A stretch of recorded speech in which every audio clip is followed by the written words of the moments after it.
بسم اللہ الرحمن الرحیم رب اشرح لی صدری ویسر لی امری واحلل عقدۃ من لسانی یفقہوا قولی۔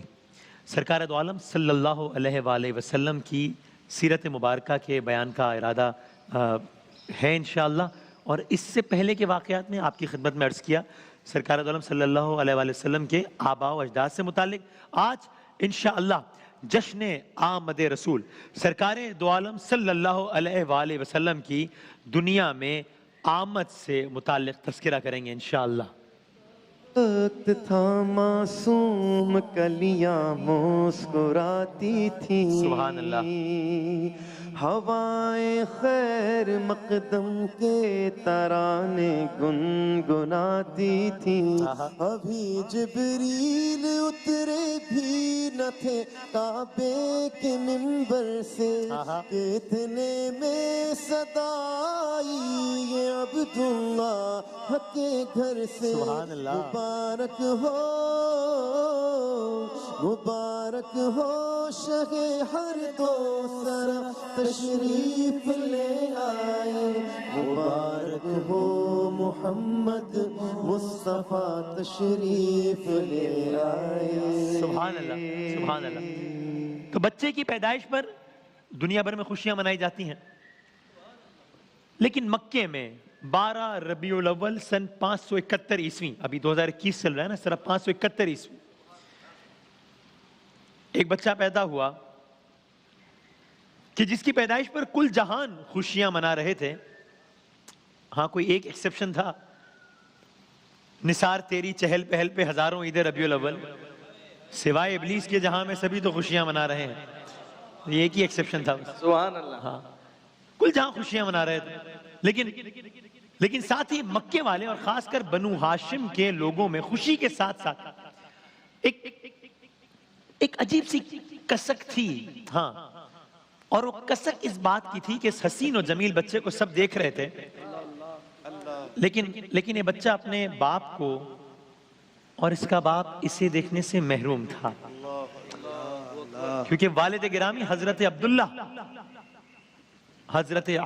بن عبد المطلب جو بنی ہاشم کی آنکھوں کا تارا تھا، جنہیں اللہ نے 100 اونٹوں کی قربانی کے بدلے زندہ رکھا تھا، اگر کل کا واقعہ ذہن میں ہو، لیکن وہی حضرت عبداللہ بھری جوانی میں مدینے کے سفر کے دوران خالق کے حقیقی سے جا ملے تھے۔ تو سرکار دو عالم صلی اللہ علیہ وآلہ وسلم جب دنیا میں آئے ہیں، والد محترم پہلے ہی وصال فرما چکے تھے، اور یہ بچہ کیسا تھا؟ یہ بچہ کیسا تھا؟ چہرہ تھا کہ لوگوں کی نظریں ہی نہیں ہٹتی تھیں، دائیوں نے کبھی ایسا بچہ دیکھا ہی نہیں تھا، ہاں دیکھا ہی نہیں تھا۔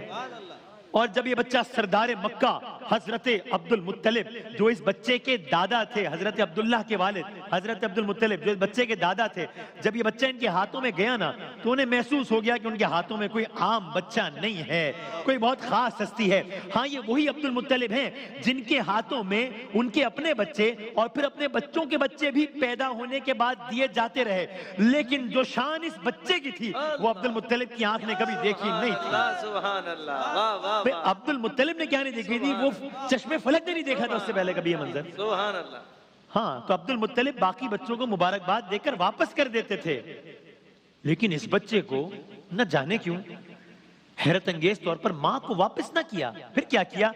جانے کیوں عبد المطلب کے قدم خود بخود خانہ کعبہ کی طرف اٹھ گئے، اور اب بچے کو لیے طواف کیے جاتے ہیں۔ ایک جملہ کہہ دوں، گویا بچے نے پیدا ہونے کے بعد جو پہلا باقاعدہ کام کیا وہ رب کعبہ کے گھر کا طواف تھا۔ اللہ اکبر۔ اور آپ جانتے ہیں ابرہہ کا واقعہ بھی ہوا ہے کچھ عرصے پہلے، اسی سال ہوا ہے، یہ عام الفیل ہے جب سرکار کی ولادت ہوئی ہے۔ تو وارث کعبہ، کسے معلوم تھا کہ کعبے کا طواف کرنے والا بچہ وہ عظیم انسان بنے گا؟ کعبے کا طواف کرنے والا یہ بچہ وہ عظیم انسان بنے گا جس کے گرد پوری دنیا طواف کرے گی۔ اللہ اکبر۔ بعدس خدا بزرگ توئی، قصہ مختصر، بات ختم۔ کیا کہنے؟ دنیا میں احترام کے لائق ہے جتنے لوگ، میں سب کو مانتا ہوں، مگر مصطفیٰ کے بعد صلی اللہ علیہ وآلہ صلی وسلم. اللہ علیہ وآلہ. آگے بڑھتے ہیں. بچہ ماں کو دیا گیا. اب نام رکھنے کا معاملہ آیا. جب نام رکھنے کا معاملہ آیا تو بہت سے نام تھے, لیکن کوئی ایسا نام نہ تھا جو اس بچے پر ایسا جچتا کہ حق ادا ہو جاتا. بس بچے کا نام رکھا گیا محمد صلی اللہ علیہ وآلہ, یعنی صلی اللہ علیہ وآلہ وسلم, یعنی وہ ذات جس کی بس تعریف ہی تعریف ہو, بس توصیف ہی توصیف ہو. اب باوجود یہ کہ مکہ یوں دیکھا جائے تو ذرا ایک متمدن دنیا سے دور ایک جگہ تھی, اور عرب قبائل کسی ایک حکومت کے ماتحت نہیں تھے, ہر قبیلے کی اپنی اپنی حکومت تھی, لیکن اس کے باوجود پوری زبان کے معاملے میں پوری دنیا میں عرب کو ایک ممتاز حیثیت حاصل تھی. زبان کے معاملے میں عرب کا کوئی مقابلہ نہیں کر سکتا تھا. اس کی آپ وسعت کا اندازہ اس بات سے لگائیے کہ ان کے ہاں گھوڑوں اور تلواروں کے بھی ایک ایک نہیں سینکڑوں نام ہوتے تھے. ان کے ہاں شاعری کا سالانہ مقابلہ ہوتا تھا, اور جو نظم پہلے نمبر پر آتی تھی اس کو سال بھر کے لیے خانہ کعبہ میں لٹکا دیا جاتا تھا. بس ایک مرتبہ سورہ کوثر, بسم اللہ الرحمن الرحیم, انا اعطیناک الکوثر فصلی لربک وانحر انا شانئک هو الابتر, ایک مرتبہ سورہ کوثر عظیم شعراء کے سامنے پیش کی گئی. وہ صرف ان 3 آیات کو پڑھ کر حیرت زدہ رہ گیا. لکھا تھا بسم اللہ الرحمن الرحیم انا اعطیناک الکوثر فصلی لربک وانحر انا شانئک هو الابتر, نیچے وہ لکھ گیا ما ھذا کلام البشر, یہ کسی بشر کا کلام نہیں ہے. ما ھذا کلام البشر, یہ کسی انسان کا کلام نہیں ہو سکتا. تو زبان کے معاملے میں یہ معاملہ تھا. حضرت عبد المطلب کی وفات, جب ان کی وفات ہوئی, ان کی بیٹیوں نے مرثیے لکھے, یعنی اس انداز سے زبان کا عالم تھا کہ جب گھریلو عورتیں زبان پر اس درجہ مہارت رکھتی ہیں, خود شعراء کا کیا حال ہوگا. اور ایسا کیوں ہوتا تھا, اس کے پیچھے ایک حکمت بھی تھی. وہ کیا تھی؟ عربوں میں اور خاص طور پر اہل مکہ میں ایک وتیرہ تھا, ایک طرز رائج تھی. وہ کیا؟ وہ اپنے پیدا ہونے والے لڑکوں کو اس سے پہلے کہ وہ بولنا سکھائیں, ان کو دور دراز کے قبائل میں بھیجتے تاکہ ان کی عربی کسی بھی قسم کی دوسری زبان کی آمیزش سے پاک رہے.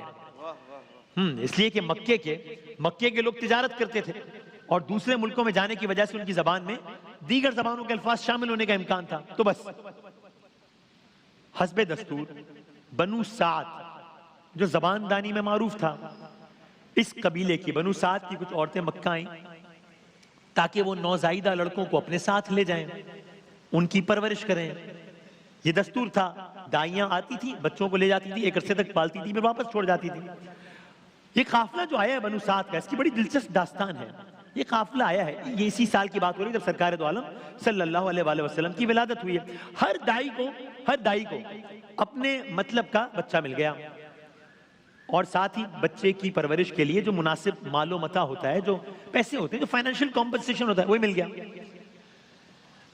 لیکن ایسی مکے میں ایک بچہ تھا جس کو ہر دائی دیکھ کر مبہوت تو رہ گئی, لیکن یہ تھا کہ بظاہر کا بڑا اہم ہے بھائیاں, بظاہر جتنا مال و متاع پرورش کے لیے دینا ضروری تھا, جو فائنینشیل کمپنسیشن, وہ اس وقت میسر نہیں تھا. تو اب کیا ہوا؟ سارے قافلے کی دائیوں نے ایک ایک بچہ گود لے لیا. سب, اب یہ قافلہ واپس جا رہا ہے, بنو سعد سب واپس جانے لگے. ایک دائی تھی جن کو کوئی بچہ نہ مل سکا, اپنے شوہر کے پاس گئیں, اس سے تذکرہ کیا, یہ ایک بچہ ہے, یتیم ہے, اور مال و متاع کی بھی اتنی امید نہیں ہے, اس انداز کا مال و متاع نہیں مل رہا اس کی پرورش کے عوض جتنا باقی بچوں کے لیے مل رہا ہے. کیا کریں؟ شوہر نے کہا دیکھو خالی ہاتھ تو جانا مناسب نہیں ہے, اس میں کوئی شک نہیں ہے کہ ہاں ہمارے اپنے گھر میں کھانے کو بہت کوئی اچھا بندوبست نہیں ہے, لیکن ہو سکتا ہے یہ بچہ ہمارے لیے برکت کا باعث بنے. ایسا ہی ہوا. ادھر دائی نے, نام تھا حلیمہ, اللہ اکبر, نام تھا حلیمہ, حضرت حلیمہ.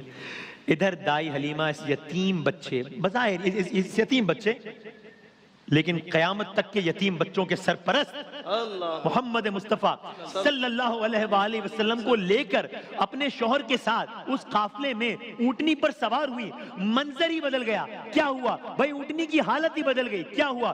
قبیلے کی عورتوں کو اس سے پہلے دائی حلیمہ کی اونٹنی سے ایک بڑی شکایت رہتی تھی. وہ کیا کہ وہ اپنی کمزوری کی وجہ سے, وہ اونٹنی اپنی کمزوری کی وجہ سے حد درجہ سست تھی, ہمیشہ قافلے سے کچھ فاصلے پر رہ جاتی تھی, اور قافلے والوں کو پھر اس کا انتظار انتظار کرنا پڑتا تھا. اب کی دفعہ یہ بچہ آ گیا دائی حلیمہ کے پاس. اس مرتبہ بھی قافلے والوں کو اونٹنی سے شکایت رہی, لیکن شکایت کی نوعیت مختلف تھی. کیوں؟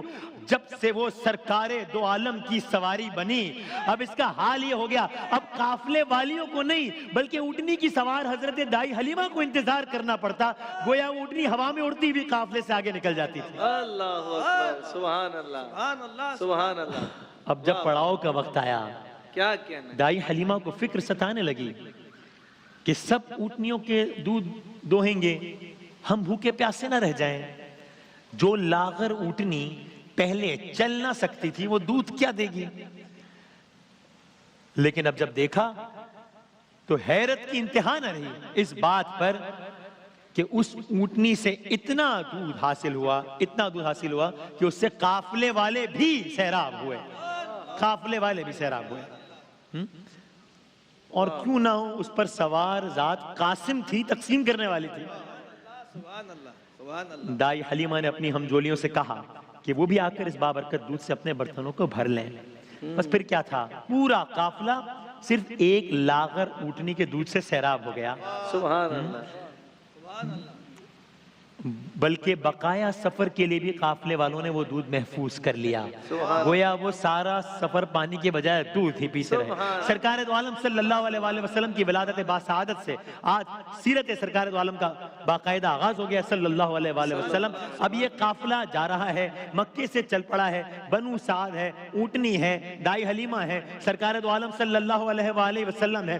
قافلے کی منزل کب ہے, کیا ہے, وہاں کیا ہوتا ہے, واپس مکہ آتے ہیں یا نہیں آتے, کب آتے ہیں, یہ سب آپ کی خدمت میں عرض کریں گے کل انشاءاللہ. سبحان اللہ, سبحان اللہ.